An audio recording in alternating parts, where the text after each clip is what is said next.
The Chicago Bulls struck gold. They had the youngest MVP winner who hadn't reached his peak yet, and they built an incredibly strong team around him. They had all the pieces necessary to make history. Unfortunately, the NBA world was robbed of witnessing the next great team due to a series of injuries. But what if Derrick Rose never got injured? What would have been the potential of this team? I believe that the ceiling was a dynasty.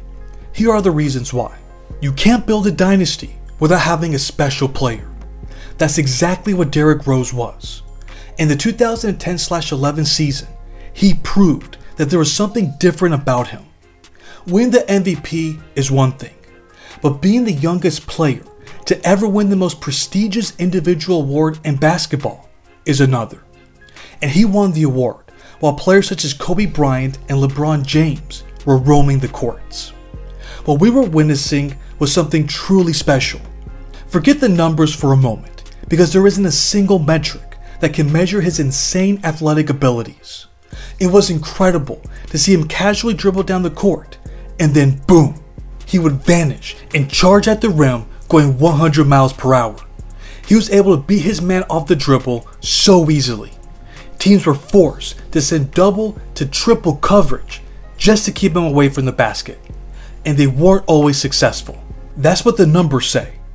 In his MVP season, he averaged 25 points on 45% shooting, 7.7 assists, and 4.1 rebounds per game. He ranked 7th in scoring and 10th in assists, making him the only player to finish in the top 10 in both categories. As far as his per game numbers, do you know how rare it was during those times for a point guard to average over 25 points and 7 assists? It was something that only Oscar Robertson, Tiny Archibald, Archie Clark, Michael Adams, Jerry West, and Allen Iverson were able to accomplish before that season.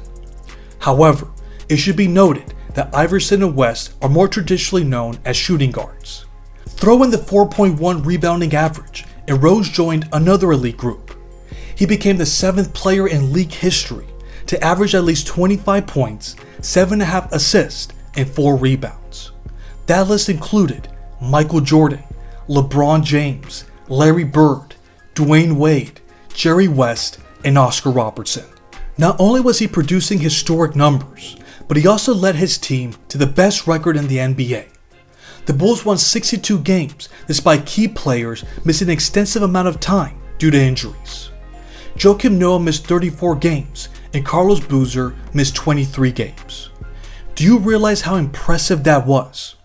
Let's not forget that the Bulls play in the same conference as the Boston Celtics, who featured 4 All-Star players, and the Miami Heat, who featured 3 All-Star players. The Bulls being that dominant played a big role in the league voters selecting Rose to win the MVP. As much credit as he deserved for the type of season they had, he wasn't the only reason why they were so successful. In fact, their biggest strength was their defense. They led the league in defensive efficiency and opponents' field goal percentage. They were also 2nd in opponents' points per game and rebounding.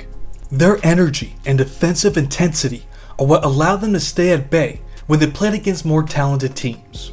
Throughout that season, there were only 15 times that a team scored over 100 points during regulation, and there were 12 times that a team scored below 80 points. Their approach was simple: force the opponents to bad shots, crash the boards, and let Rose win the game. That was enough for the Bulls to reach the conference finals for the first time since Michael Jordan last played for them. But it was clear how elite their defense was in the following year, the 2012 lockout season. Remember that Derrick Rose missed 27 games that year, and the Bulls still finished with the best record along with the San Antonio Spurs. They had a 50-16 record. Think about that. For the first 2 seasons of LeBron James' tenure with the Miami Heat, they finished 2nd in the East behind this team. They weren't a super team like the Heatles were, but they had some great pieces. For example, they had Joakim Noah. The Bulls benefited so much from his passion and intensity. He made 2 straight All-Star teams thanks to his defensive greatness. He also won the Defensive Player of the Year award in 2014. That was the same season he finished 4th in MVP voting. Every championship team needs a player like him, and he was the heart and soul of Chicago when Rose was out. He shared the front court with Carlos Boozer. He was one of their main scoring options, one of their top rebounders, and he became a defensive force. In 2012, he finished 2nd in defensive rating and 5th in defensive win shares. We also don't want to dismiss what Ronnie Brewer and Taj Gibson contributed on defense. The Bulls are arguably the greatest defensive team since the turn of the 2010 decade, and they had a multitude of players who played a part in that. But their most dangerous weapon might have been Luol Deng. He was long and athletic. He was a three-point threat. He always played hard on both ends of the floor, and he was the ultimate team player. They had so many players who were not only talented, but they had championship qualities. On top of that, a soon-to-be Hall of Fame player fell on their laps in the 2011 draft. Jimmy Butler was the 30th pick, but the Bulls saw a diamond in the rough. Believe it or not, he's only a year younger than D Rose, so they could have shared the backcourt for years, and imagine the damage that they could have caused. He would have brought a whole new dynamic to this team. He was the missing piece that the Bulls were looking for. They didn't have enough scoring to contend with the Miami Heat in the 2011 Conference Finals, but Butler would have eventually provided that in the following years. And then they add Pau Gasol, the two-time champion who made the All-Star team for 2 straight years in 2015 and 2016. You pair that with Derrick Rose, who would have started peaking during that time, and you have the most dangerous squad in the NBA. Now we're talking about a super team. Now we're talking about a roster that could win multiple championships. But a dynasty? Is that really a possibility when they're playing in the same conference with LeBron James? Well, let's talk about it. Let's say Derrick Rose never tears his ACL against the Sixers in Game 1 of the 2012 first round series. I think it's safe to assume that they would have eventually played the Heat in the conference finals. Remember, they had the better record, so they would have had home court advantage. How do we think that series would have gone? It's important to note that Chris Bosh was out for the first 4 games of the conference finals series against Boston. Then he only plays 14 minutes in Game 5. Do we think Miami could have provided enough offense without him against the best defensive team in the league? I think Chicago had a good chance of eliminating a short-handed Miami Heat team.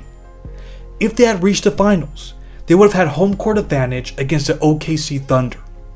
The Bulls would have had a great chance of winning a title that season. Now let's look at 2014. In this season, the Miami Heat were nowhere near as invincible as they were in 2013.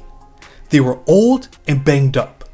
They also didn't play well against the Derrick Rose-less Bulls in the regular season. They lost twice against them, which included a 20-point beatdown. This is another great candidate to say that the Chicago Bulls would have represented the East in the 2014 finals. I don't believe any team was going to beat the Spurs that year, but Chicago could have been the ones playing them. The last season that we're going to talk about is 2015. We saw how close the Bulls were to being up 3-1 against the Cleveland Cavaliers in their semifinals matchup. Now imagine if D Rose was at the height of his power. Do the Cavs still win that series with Kevin Love sidelined? The Bulls had them on the ropes, and we all thought they were going to end their season early before LeBron made that huge shot. But things could have gone differently if Rose wasn't so limited. If they had reached the finals against the Golden State Warriors, I wouldn't count them out on winning that series. Do you know that the Bulls were only one of 2 teams to beat the Warriors on their home floor in the regular season? Do you know that Steph Curry only averaged 20 points on 37% shooting against Chicago? The Cavs won 2 games against this team without Kyrie Irving or Kevin Love. Imagine this Bulls team at full strength. They would have hounded them to death. Their defense, along with the greatness of Rose, could have carried them to 2 titles and 3 finals appearances. Just like some define the Bad Boy Pistons as a mini dynasty, that was on the table for Derrick Rose and the Chicago Bulls. Maybe even more. What about you all? What do you think was the potential for this team? How many titles do you think they could have won? And where do you think Derrick Rose would be ranked all time if it wasn't for all the injuries he suffered? Let me know in the comments. Thanks for watching.